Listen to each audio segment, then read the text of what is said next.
મોટી ખબર તહેવારોના દિવસોમાં મુસાફરીને વધતી ભીડને ધ્યાનમાં રાખીને એસટી વિભાગ દ્વારા એક્સ્ટ્રા બસોનું સંચાલન શરૂ કરવામાં આવ્યું છે। સુરત એસટી ડેપો પરથી આજરોજ સુરતના મેયર અને એસટી વિભાગીય નિયામક દ્વારા બસોને લીલી ઝંડી બતાવીને રવાના કરવામાં આવી। આ વખતે ખાસ કરીને મહારાષ્ટ્ર અને રાજસ્થાન રૂટની બસો પણ શરૂ કરવામાં આવી છે, જેથી બહાર ગામ જનાર મુસાફરોને કોઈ મુશ્કેલી ન પડે। કુલ મળીને 1600 બસોનું સંચાલન કરવામાં આવી રહ્યું છે, જે મુસાફરોને સુવિધા આપવા માટે એક મહત્વપૂર્ણ પગલું ગણાય છે। ઓકે સર, નમસ્તે।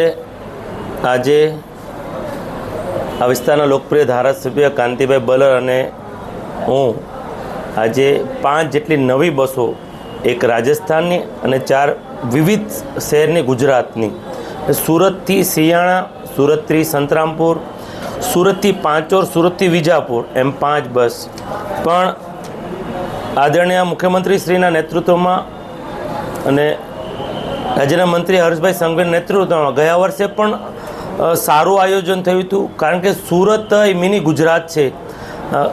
ગુજરાતના 33 ડિસ્ટ્રિક્ટના લોકોએ સુરતની કર્મભૂમિ બનાવે છે અને દિવાળીના સમયે, રજાના સમયે પોતાના વતન જતા હોય ત્યારે સરકાર શ્રી દ્વારા ખૂબ જ સારું આયોજન થઈ રહ્યું છે। તેમાં આજે 5 જેટલી નવી બસોનું આજે કાંતિભાઈ બલરના હાથે અમે ફ્લેગ ઓફ આપવાના છે। સાથે સાથે સરકારનું એક ખૂબ જ સારું ઇનિશિયેટિવ છે કે સૌરાષ્ટ્રમાં પણ, અને સૌરાષ્ટ્રમાં જે ગામ હોય એટલે ગામવાળા પણ બુકિંગ કરે તો જે સોસાયટીમાં જઈને એવી 212 જેટલી બસ બુક થઈ છે કે સૌરાષ્ટ્રમાં, સુરતમાં, વરાછામાં એની સોસાયટીથી એના ગામ સુધીનું આયોજન કોઈ કરતું હોય તો આ ભારતીય જનતા પાર્ટીમાંની સરકાર કરતી હોય છે।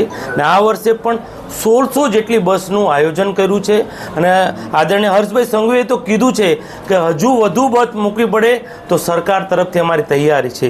એટલે આજે એનો પ્રારંભ થાય છે ત્યારે હું ને આ વિસ્તારના લોકપ્રિય ધારાસભ્ય કાંતિભાઈ બલર આવ્યા છે ફ્લેગ આપવા, અને હું તમામ જે વતન જાય છે એને શાંતિથી જાય અને શાંતિથી આવે, અને માતાજીને પ્રાર્થના કરું છું સૌની દિવાળી સુખમય રહે અને માતાજી સુખ, શાંતિ અને સમૃદ્ધિ અર્પે, એ જ અભ્યર્થના।